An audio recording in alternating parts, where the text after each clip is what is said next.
Hello friends, welcome to Radhu's food court and vlogs. ഇന്ന് നമുക്ക് ഒരു ക്യാബേജ് തോരൻ എങ്ങനെ തയ്യാറാക്കാമെന്ന് നോക്കാം. ഇതിനായിട്ട് ആദ്യം ക്യാബേജ് എത്രയും ചെറുതായിട്ട് പറ്റുമോ അതേപോലെ കട്ട് ചെയ്ത് എടുത്ത് വെച്ചോളൂ. ഇനി നമുക്കൊരു പാൻ ചൂടാക്കാൻ വെക്കാം. അതിലേക്ക് നമുക്ക് കടുക്, ഉഴുന്ന് പരിപ്പ്, ഒരു പച്ചമുളക്, കുറച്ച് കറിവേപ്പില ഇതെല്ലാം ഒന്ന് പൊട്ടിക്കാൻ ഇടാം.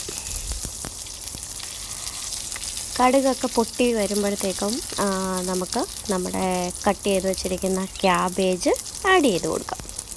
ഇത് വളരെ പെട്ടെന്ന് ഉണ്ടാക്കാൻ പറ്റുന്ന ഒരു സാധനമാണ് കേട്ടോ.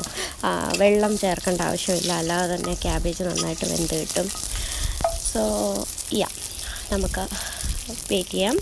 എന്നിട്ട് നമുക്ക് ഇതെങ്ങനെ ഉണ്ടാക്കാമെന്ന് നോക്കാം. ഇതിൽ വളരെ കുറച്ച് ഇൻഗ്രീഡിയൻസ് മാത്രമേ ആവശ്യമുള്ളൂ. ഇതിലേക്ക് ഞാൻ കുറച്ച് ഉപ്പ്, ആവശ്യത്തിന് ഉപ്പ്, മഞ്ഞൾപ്പൊടിയും ചേർത്ത് നന്നായിട്ടൊന്ന് ഇളക്കി കൊടുക്കുകയാണ്.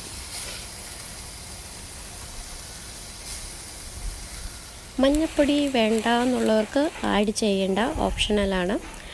ഇതിലോട്ട് കുറച്ച് തേങ്ങ ആഡ് ചെയ്ത്, ഇത് അരച്ച തേങ്ങ ഒന്നുമല്ല, ഞാൻ പുളിയ തേങ്ങ ഇരുന്നത് ഒന്ന് ക്രഷ് ചെയ്തെടുത്തതാണ്. അപ്പോൾ നിങ്ങൾക്ക് ഫ്രഷായിട്ട് തേങ്ങ ചിരകിയ തേങ്ങ ഉണ്ടെങ്കിൽ അത് ആഡ് ചെയ്ത് കൊടുക്കാം.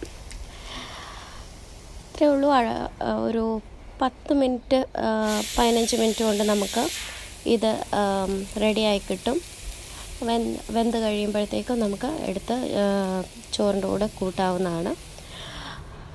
സോ എല്ലാവരും ട്രൈ ചെയ്ത് നോക്കണം. ആദ്യമായിട്ട് ചാനൽ കാണുകയാണെങ്കിൽ സബ്സ്ക്രൈബ് ചെയ്യണം. Thanks for watching.